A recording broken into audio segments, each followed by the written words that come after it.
Hi student, I am Hussain sir. Today we will see 7th question of final account of partnership firm. आज हम final account of partnership firm का 7th question देखने वाले हैं। तो अगर आप हमारे चैनल पे न्यू हैं तो हमारे चैनल को सब्सक्राइब कीजिए और बेल आइकन को क्लिक कीजिए और आपके जो भी डाउट्स है वो नीचे कमेंट बॉक्स में याद से लिखें। तो चलिए स्टार्ट करते हैं। Question 7, Sapre and Atre are partners sharing profit and loss equally. From the following trial balance and adjustment, prepare trading account, profit and loss account for the year ended 31st March 2009 and balance sheet as on that date. तो trial balance given है और adjustment given है जिसके basis पे हमें final account बनाना है, trading P&L balance sheet. तो वही हम हर बार की तरह सबसे पहले जो है हम क्वेश्चन टिक कर लेंगे कि कौन सा कंटेंट कहाँ जाएगा। Sundry debtor will come on asset side, purchases T1। अब उसके बाद देखिए रिटर्न दिया है, तो मैंने आपको बताया हूँ कि डेबिट में जो रिटर्न रहता है वो सेल रिटर्न है जो T2 में से माइनस होगा। Opening stock T1, land and building asset, carriage, सिर्फ कैरेज अगर दिया है, if only carriage is given then it will always be carriage inward. Rent, rate and taxes production से रिलेटेड नहीं है इसीलिए वो P1 में आएगा। Drawing will be deducted from capital and capital will comes on liability side, that's means it will be deducted from liability side.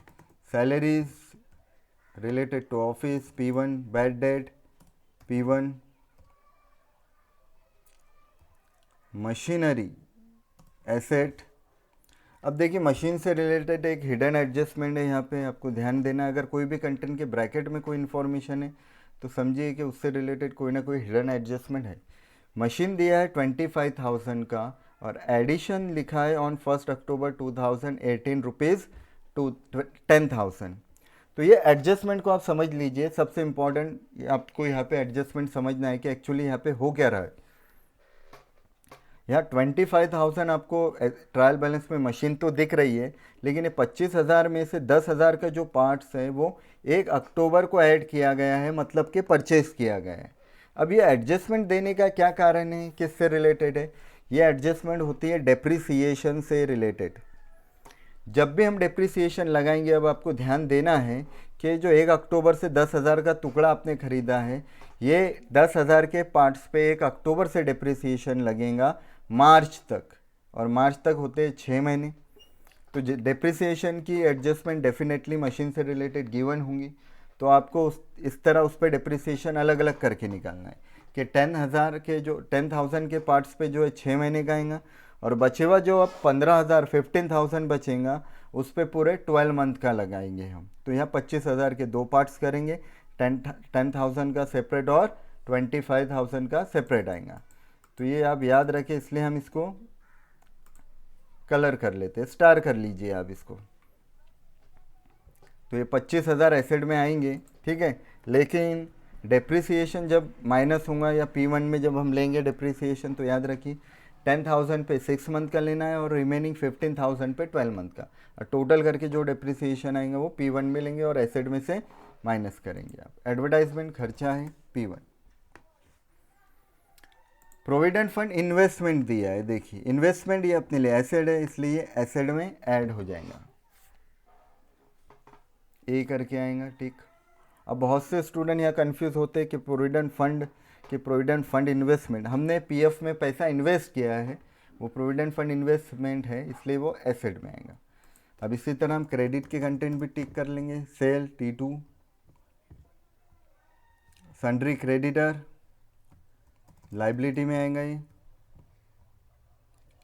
Sundry income दिया है P2 में। Capital will come on liability side. Provident fund दिया है, सिर्फ provident fund ये liability में आएगा। Employees provident fund होता है। रिटर्न, अब यहाँ जो रिटर्न दिया है वो परचेस रिटर्न है, इसलिए P1 में से माइनस होगा, परचेस में से माइनस होगा। हम P1 टिक कर रहे हैं माइनस, आपको चाहे तो परचेस माइनस आप लिख सकते। कमीशन प्री रिसीव्ड देखिए लिखा है। अब यहाँ हमें ऐसा लगता है कि कमीशन रिसीव्ड है, वो एक्चुअली वो प्री रिसीव्ड है। प्री रिसीव्ड का मतलब होता है advance income, income received in advance, income which are related to next year but received in current year. वो इनकम जो नेक्स्ट ईयर की थी एडवांस में हमें इस साल मिल रही, क्योंकि वो इस साल की नहीं है, वो लाइबिलिटी में आएंगी। और ये ओल्ड आरडीडी है, आपको पता है P1 में से हमें इसे माइनस करना है। तो फ्रेंड्स इस तरह हमने ये क्वेश्चन टिक कर लिया है पूरा का पूरा। अब ये क्वेश्चन के बाद हमें एडजस्टमेंट देखना है।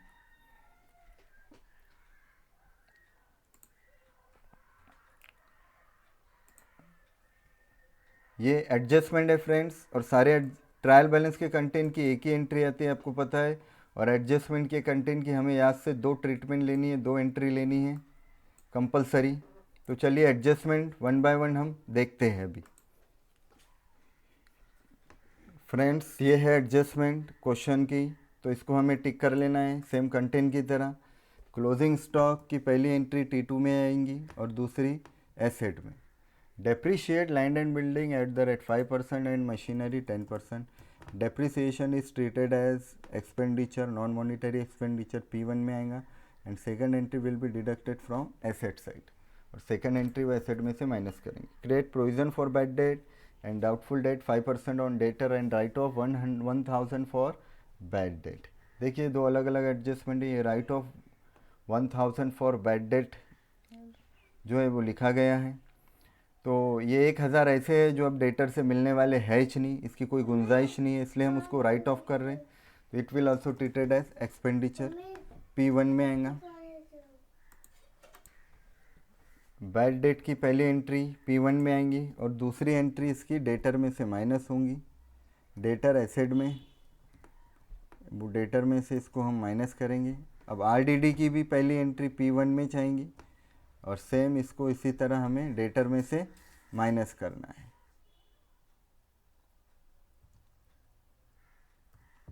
P1 में और डेटर में से माइनस।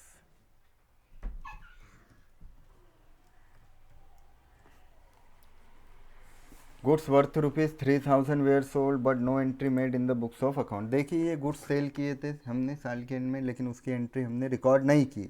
इसको अनरिकॉर्डेड सेल कहा जाता है। अनरिकॉर्डेड सेल सेल में ऐड होगा और सेल ट्रेडिंग के क्रेडिट में आता है, तो T2 प्लस करके हम टिक करेंगे इसको। और दूसरा ये डेटर में ऐड होगा, ये आपको याद रखना है यहाँ पे कि आपको इसको डेटर में ऐड करना है।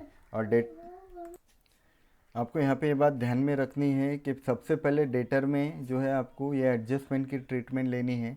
अनरिकॉर्डेड सेल जो है आपको उसमें ऐड करना है और उसके बाद देखना है बिल रिसीवेबल डिसऑनर है क्या, वो नहीं है तो अनरिकॉर्डेड सेल ऐड होगा डेटर में। उसके बाद न्यू बैड डेट माइनस होगा और उसके बाद जो डेटर आएगा उस पर निकालेंगे अब RDD 5%। तो ये RDD के एडजस्टमेंट ध्यान रखिए। और जो मैंने P&L के पार्ट्स में आपको बताए हैं, अगर वो क्वेश्चन आपने ध्यान से देखे, जो मैं डिस्क्रिप्शन में लिंक उसकी दे दूंगा, जो है हर क्वेश्चन में अभी लिंक दी जा रही है, आप उसको ध्यान से देखेंगे तो आपके कंसेप्ट डेटर से रिलेटेड पूरे क्लियर हो जाएंगे। उसके बाद दिया है आउटस्टैंडिंग कैरेज। आउटस्टैंडिंग ये खर्चा विल ऑलवेज एडेड, कैरेज है क्योंकि T1 में आता है इसलिए T1 में ऐड होगा और दूसरी एंट्री इसकी जाएंगी लाइबिलिटी में। अब लास्ट एडजस्टमेंट है goods worth ₹8000 were purchase and included in the stock. Goods worth ₹8,000 were purchased on 31st March 2019 and included in the closing stock but not recorded in the books of account। तो friends इसको बोला जाता है unrecorded purchase. जिस तरह unrecorded cell में add हुआ उस तरह अनरिकॉर्डेड परचेज में ऐड होगा और परचेज ये T1 में आता है इसलिए T1 में ऐड होगा। अनरिकॉर्डेड सेल ये डेटर से रिलेटेड एडजस्टमेंट है और अनरिकॉर्डेड परचेज एक क्रेडिटर से रिलेटेड है, ये क्रेडिटर में ऐड हो जाएंगे। तो फ्रेंड्स स्टूडेंट्स हमने यहाँ पे जो है क्वेश्चन पूरा टिक कर लिया है। अब हम इसको सॉल्व करेंगे। ट्रायल बैलेंस के सारे कंटेंट आपको इसी तरह टिक करने हैं और ट्रायल बैलेंस के कंटेंट के बाद आपको एडजस्टमेंट टिक करनी है। और आपको याद रखना है कि हर एडजस्टमेंट की हमें 2 ट्रीटमेंट लेनी ही है कंपलसरी। और इसके बाद आपको दूसरा काम ये करना है कि जिस कंटेंट से रिलेटेड एडजस्टमेंट है उसको आप स्टार कर ले या कलर कर ले। तो मैं इसको अभी कलर कर लेता हूँ, आप स्टार कर लीजिए। तो स्टूडेंट्स यहाँ पे हमने ये क्वेश्चन पूरा टिक कर लिया है। स्टार कर लिया है, जिससे रिलेटेड एडजस्टमेंट थी वो सारे कंटेंट। डेटर भी हो गया। अब यहाँ एक क्रेडिटर से भी रिलेटेड, क्योंकि लास्ट एडजस्टमेंट है इसलिए हम क्रेडिटर को भी कलर कर लेंगे, स्टार कर लेंगे। तो इस तरह जो है आपको क्वेश्चन टिक कर लेना है, और वो कंटेंट जिससे रिलेटेड एडजस्टमेंट गिवन है वो कंटेंट को आपको स्टार करना है, ताकि आप उसकी ट्रीटमेंट बराबर ले सकें। तो अब इसके बाद हम क्वेश्चन सॉल्व करेंगे। ट्रायल बैलेंस के कंटेंट और एडजस्टमेंट हमने टिक कर लिए। ट्रायल बैलेंस के कंटेंट की 1 एंट्री आएंगी और एडजस्टमेंट की 2। अब इसके बाद हेडिंग देंगे हम, in the books of Safre and Atre trading and P&L account for the year ended 31 March 2019। आप चाहे तो कंबाइन बनाए या फिर अलग अलग बनाए, सेपरेट अगर आप बनाते हैं तो बेटर रहेगा। अब ट्रेडिंग अकाउंट में हम वो सारे कंटेंट लेंगे जो हमने T1 और T2 के नाम से टिक किए हैं। तो T1 वाले जो कंटेंट हैं और T2 वाले जो कंटेंट हैं, T1 माइनस T2 माइनस, वो सारे कंटेंट अब ट्रेडिंग अकाउंट में हम लेंगे। ट्रेडिंग अकाउंट में सबसे पहला कंटेंट आएगा ओपनिंग स्टॉक, ये आपको याद रखना है, और उसके नीचे लेना है परचेसेस। तो चलिए देखते हैं ट्रेडिंग अकाउंट। आपको इस तरह हेडिंग देनी है, in the books of Safre and Atre trading account profit and loss account. आप अगर अलग अलग बना रहे हैं तो पहले आप फिर ट्रेडिंग अकाउंट दें और उसके बाद P&L अकाउंट आप हेडिंग दे सकते हैं। तो सबसे पहला कंटेंट आप देखिए, इसमें हमें लेना है to opening stock as per trial balance. Trial balance में ओपनिंग स्टॉक 18,000 रुपये दिया है, वो 18,000 हमने ओपनिंग स्टॉक लिया है। उसके बाद सेकंड कंटेंट है टू परचेसेस, इसको हमने रेड भी किया है, स्टार भी किया है। इनर में लेंगे परचेसेस, क्योंकि इससे रिलेटेड एक एडजस्टमेंट है और एक कंटेंट इसमें से माइनस भी होगा। तो परचेस 65,000 है, उसमें हम ऐड करेंगे लास्ट वाली एडजस्टमेंट देखिए, अनरिकॉर्डेड परचेस 8,000, वो 8,000 इसमें ऐड होगा। 73 इनर में आएगा और उसमें से माइनस होगा लेस परचेस रिटर्न। ये परचेस रिटर्न ट्रायल बैलेंस के क्रेडिट में यहाँ पे आप देख रहे हैं, रिटर्न जो है 1500 ये परचेस रिटर्न है, वो उसमें से हम माइनस करेंगे और माइनस करके आउटर में आएगा 71,500। अब इसके बाद नेक्स्ट कंटेंट T1 के नाम से हमने जो टिक किया कैरेज, वो भी इनर में आएगा। और देखिए यहाँ कैरेज से रिलेटेड एडजस्टमेंट है 5th वाली आउटस्टैंडिंग, और आउटस्टैंडिंग कैरेज उसमें 500 रुपये हम ऐड कर लेंगे। ये होने के बाद अब क्रेडिट साइड में देखेंगे, पहला कंटेंट आएगा बाय सेल, वो भी इनर में आएगा 85,000, उससे रिलेटेड भी एडजस्टमेंट है। 4th वाली अनरिकॉर्डेड सेल, वो अनरिकॉर्डेड सेल उसमें ऐड हो जाएगा 3,088 आएगा और उसमें से लेस होगा रिटर्न। डेबिट साइड में आप देखेंगे जो रिटर्न है वो सेल रिटर्न है, वो इसमें से माइनस होगा और 87,200 आएगा। अब ट्रायल बैलेंस के कंटेंट होने के बाद हमें एडजस्टमेंट देखना है कि कौन सी ट्रीटमेंट इसमें आएंगी। सबसे फर्स्ट एडजस्टमेंट है closing stock 23,000, closing stock T2 में आएगा और दूसरा एसेट में। अब इसके बाद देखेंगे कोई और ऐसी एडजस्टमेंट जिसकी ट्रीटमेंट हम लेना भूले हैं क्या। ये हो गया, डिप्रिसिएशन नहीं आएगा, बैड डेट नहीं आएगा, अनरिकॉर्डेड सेल आ गया, कैरेज आ गया और अनरिकॉर्डेड परचेज भी आएगा। तो फ्रेंड्स यहाँ पे अब जो है आपको नेक्स्ट काम ये करना है कि आपको अब दोनों साइड की टोटल करनी है, डेबिट और क्रेडिट साइड की। इस तरह आप रफ में या रफ साइड में कहीं पर जो है वो इस तरह आप टोटल कर ले, डेबिट की और क्रेडिट की, कंटेंट की कि कितनी एडजस्टमेंट आ रही है। देखिए 71,500 है, इसमें 18,000 आप अगर ऐड करेंगे, 18,000 रुपये आप इसमें ऐड करें तो ये आता है आपका 89 और एक 90,500, 90,500 और 91,200। आई थिंक डेबिट साइड की टोटल आ रही है 91,200। आपको फिर से करके देखना है, टोटल गलत भी हो सकती है, आप करेक्ट कीजिए। 71 + 18 18, 71, 81, 89, उसके बाद 91,200, मेरे हिसाब से 91,200 आ रही है। अब इसी तरह आपको क्रेडिट की भी टोटल करनी है, क्रेडिट साइड की। अगर आप क्रेडिट की टोटल करेंगे तो क्रेडिट की 87 में आपको 23 ऐड कर लेना है। तो अब 87 में अगर यहाँ हम 3 अगर ऐड कर ले तो 90 है, 90 + 20 110, 1,10,200, 1,10,200 टोटल। आपको मैं आई रिपीट अगेन, टोटल आपको फिर से करके देखनी है। टोटल में मिस्टेक भी हो सकती है, मैं जल्दी आपको एक्सप्लेन भी कर रहा हूँ, टोटल भी करते चल रहा हूँ, तो हो सकता है कोई फिगर ऊपर नीचे हो जाए, तो आप बराबर प्रॉपर तरीके से टोटल करके देखें क्या टोटल आ रही है। अब यहाँ टोटल देखेंगे आप तो क्रेडिट साइड की टोटल ज़्यादा है 1,20,000, अगर क्रेडिट साइड की टोटल ज़्यादा आ रही है मतलब इनकम ज़्यादा है, और इनकम ज़्यादा है तो बैलेंसिंग फिगर डेबिट साइड में आएगा टू ग्रॉस प्रॉफिट के नाम से। और वो कैसे ना आएगा, 1,10,000 में से 91,200 आप माइनस करेंगे, 1,10,200 में से 91,200 माइनस करेंगे आप, तो ये आएगा आपका 19,000। ये आएगा ग्रॉस प्रॉफिट 19,000। और 19,000 लेने के बाद आपको दोनों साइड के टोटल 1,10,200 करनी है, और टोटल करने के बाद आप इसको इस तरह लाइन खींच के क्लोज करेंगे। तो फ्रेंड्स इस तरह आपको ट्रेडिंग अकाउंट बनाना है। सेम इसी तरह ट्रेडिंग की तरह P&L बनाएंगे, पर्टिकुलर अमाउंट पर्टिकुलर अमाउंट। यहाँ पे पर्टिकुलर की हेडिंग नहीं है लेकिन आपको वो हेडिंग देनी है। तो पहला कंटेंट उसमें क्रेडिट साइड में आपको लेना है ग्रॉस प्रॉफिट 19,000। अब ये लेने के बाद वो सारे कंटेंट जो हमने ट्रायल बैलेंस के डेबिट में देखिए P1, ये P1 जो आपको दिख रहा है ना, तो ये P1 के नाम से जो लिए, और क्रेडिट में P2। तो ये सारे कंटेंट आप यहाँ लेंगे। सबसे पहला कंटेंट देखिए वहाँ लेना है हमको सैलरीज दिया है 3,200, तो सैलरीज लेंगे हम, और वो सीक्वेंस से लेने की ज़रूरत नहीं है, आप ऊपर नीचे भी ले सकते, कंटेंट चलेगा। तो salary 3,200, rent rates and taxes 1,000 है। उसके बाद यहाँ पे देखिए एडजस्टमेंट वाली जो है एंट्री ली गई है, तो आप पहले कंटेंट ले ले बाद में एडजस्टमेंट ले। आप लो पहले एडवर्टाइजमेंट 4,000, एडवर्टाइजिंग दी है 4,000, वो लेंगे हम। अब उसके बाद लेंगे हम बैड डेट 1,000 में आएगा, ओल्ड बैड डेट। इसमें ऐड होगा न्यू बैड डेट 2,000, और इसमें ऐड होगा न्यू RDD। अब ये न्यू RDD जो है 5% दिया है। अब ये न्यू RDD कैसे निकालना है आपको, जो है ये यहाँ पे आपको बिल्कुल ध्यान देना है। मैं एक बार डेटर बैलेंस शीट आपको बता देता हूँ कि सबसे पहले देखिए डेटर जो है, डेटर 40,000 है, उसमें आपको ऐड करना है एंड रिकॉर्डेड सेल 3,000, ये आ जाएगा आपका 43,000। इसमें से माइनस करेंगे न्यू बैड डेट जो एडजस्टमेंट में है 1,000, वो माइनस करने के बाद आएगा आपका 42, और ये 42,000 पे आपको निकालना है RDD 5%।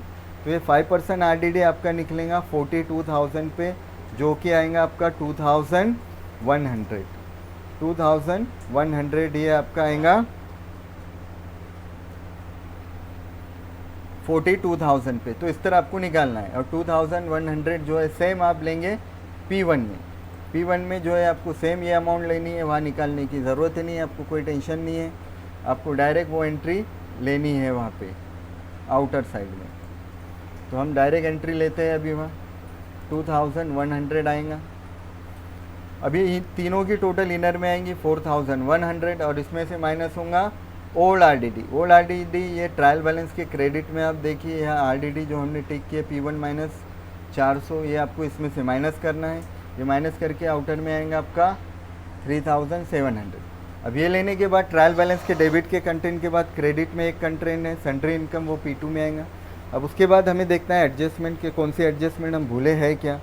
ये कंटेंट होने के बाद देखिए एडजस्टमेंट क्या है, क्लोजिंग स्टॉक नहीं आएगा, डेप्रिसिएशन ये P1 में आएगा, सिर्फ डेप्रिसिएशन आएगा 5% है बिल्डिंग पे और मशीन पे 10%। तो बिल्डिंग जो है मैं आपको बता दूं, यहाँ बिल्डिंग देखिए, बिल्डिंग डायरेक्ट 10,000 है, उसका 5% आप निकालेंगे 500 रुपये आएगा। लेकिन मशीन पे आपको मैंने पहले ही बताया था कि 10,000 पे आपको 6 महीने का लेना है, और 15,000 पे जो है आपको 12 महीने का लेना है, क्योंकि 10% है। 10,000 पे 6 महीने का अगर आप निकालेंगे तो ये 500 आएगा, और 15,000 पे 1,500 आएगा।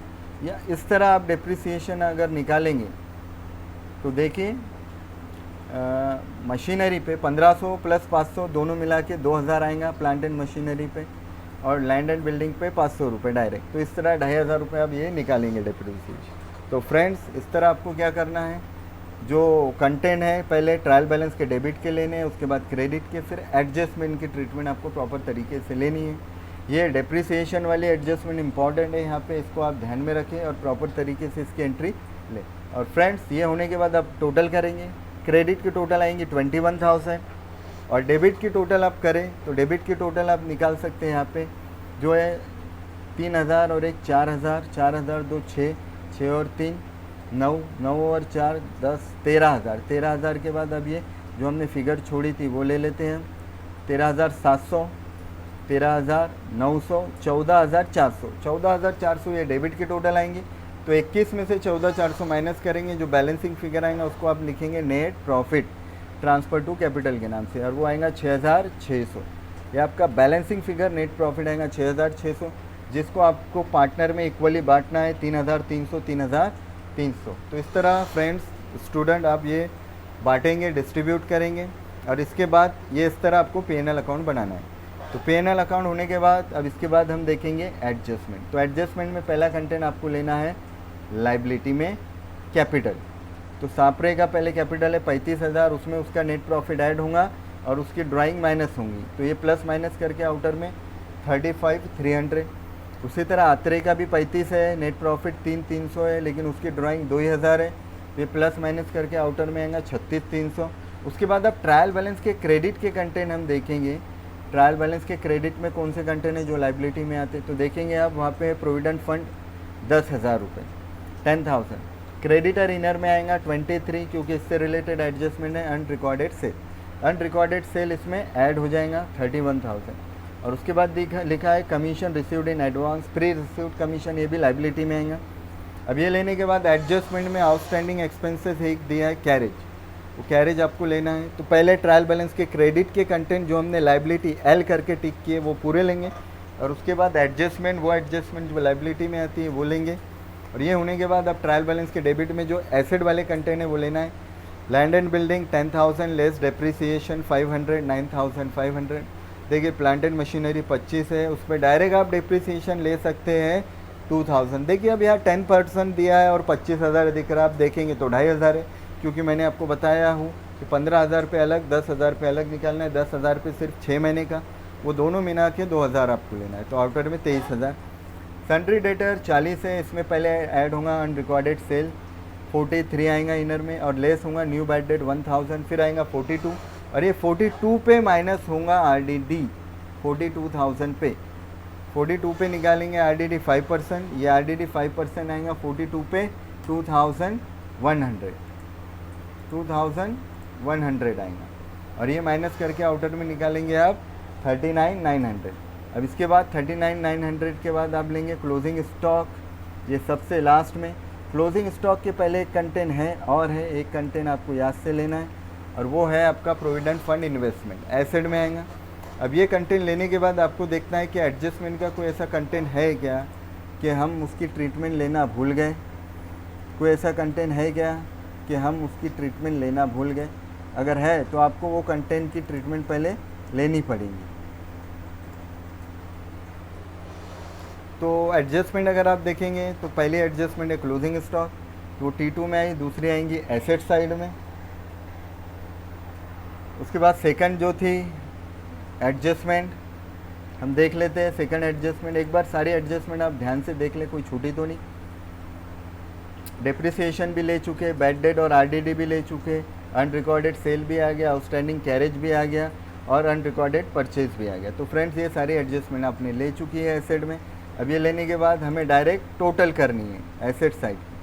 फ्रेंड्स अगर आप टोटल करेंगे तो टोटल आएंगी 1,13,900। फ्रेंड्स अगर आप टोटल करेंगे दोनों साइड की, सारे कंटेंट आपको सीक्वेंस याद रखिए आपके, पहले ट्रायल बैलेंस के कंटेंट लेना है आपको, उसके बाद एडजस्टमेंट, और एडजस्टमेंट की 2 एंट्री आपने ली है या नहीं ली है, ये आज से आप देख ले, चेक कर ले। वो अगर आपने चेक कर लिया तो कोई मिस्टेक आपकी होगी नहीं। अब ये कंटेंट लेने के बाद आपको यहाँ पे बैलेंस शीट की टोटल करनी है, दोनों साइड की टोटल करेंगे आप। अगर एसेट साइड की, लाइबिलिटी साइड की, तो ये टोटल आएंगी आपकी 1,19,000, 1,19,000 ये टोटल आएंगी। टोटल करने के बाद आपको जो है इसे क्लोज कर देना है दोनों साइड में, इस तरह टोटल क्लोज कर देंगे। तो फ्रेंड्स इस तरह आपको जो है ये टोटल क्लोज करनी है, और ये फाइनल अकाउंट का प्रॉब्लम आपको सॉल्व करना है। तो फ्रेंड्स ये था क्वेश्चन नंबर 7 जो हमने टिक किया, और इस तरह जो है इसको जो है आपको एक्सप्लेन भी किया कि किस तरह आपको ये फाइनल अकाउंट के प्रॉब्लम सॉल्व करने हैं। पिछले प्रॉब्लम में मैंने ट्रेडिंग अकाउंट का फॉर्मेट बना के उसमें कंटेंट आपको लिख कर भी बताए थे। तो अगर ये फ्रेंड्स आपको स्टूडेंट अगर आपको ये वीडियो पसंद आया हो तो इसको लाइक कीजिए, शेयर कीजिए, और हमारे चैनल को सब्सक्राइब ज़रूर कीजिए। और वो स्टूडेंट जिन्हें जो भी डाउट्स है या वो अपना कुछ जो है सजेशन देना चाहते हैं, या उन्हें बोर्ड पे प्रॉब्लम सॉल्व करके चाहिए या नीचे रजिस्टर में चाहिए, तो जिस फॉर्मेट में आपको चाहिए वो आप लिख के कमेंट बॉक्स में लिखें, ताकि हम जो है और भी वीडियो इस पर बना सके, इसको और भी ज़्यादा इम्प्रूव कर सके और आपको ज़्यादा से ज़्यादा ये चीज़ें समझा सके। तो फ्रेंड्स, इस जो पीरियड में जो है अब इस वेकेशन का या इस पीरियड का जो ज़्यादा से ज़्यादा फ़ायदा उठाए और पढ़ाई जो है वो आप स्टार्ट कर ले। और जो भी प्रॉब्लम आपको आ रही है वो किसी भी सिलेबस में कोई भी टॉपिक में जो है आप वो नीचे कमेंट बॉक्स में लिख सकते हैं। आपके जो है कमेंट्स जो है वो वैल्यूएबल कमेंट्स है, जिसको जो है हम पढ़ के जो है उस पर जो है वीडियो बनाने की कोशिश करेंगे। तो फ्रेंड्स, आपको ये वीडियो कैसा लगा ये भी आप जो है कमेंट बॉक्स में लिख के ज़रूर बताएं। वीडियो को लाइक कीजिए, शेयर कीजिए और हमारे चैनल को सब्सक्राइब कीजिए। Thank you.